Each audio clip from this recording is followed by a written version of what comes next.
Welcome to Pindar Poetry. We hope you learned something new.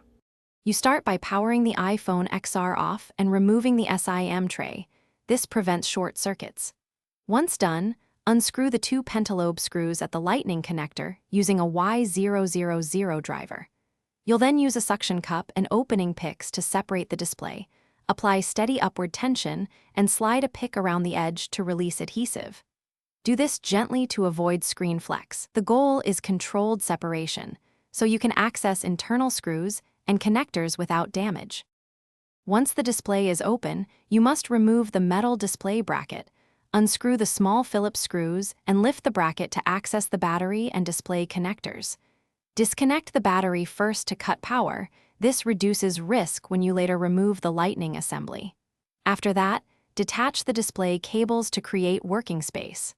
Next, remove the screws holding the lower midframe and disconnect the speaker and antenna connectors near the lightning port area so you can access the port bracket and flex cable.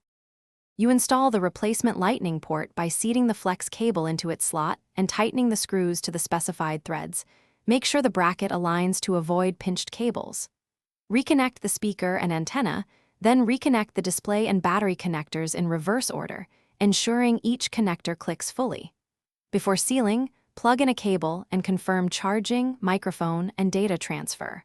If tests pass, press the screen down and reinsert pentalobe screws. If something fails, check connectors and port orientation. Thanks for watching. Consider subscribing if we helped you.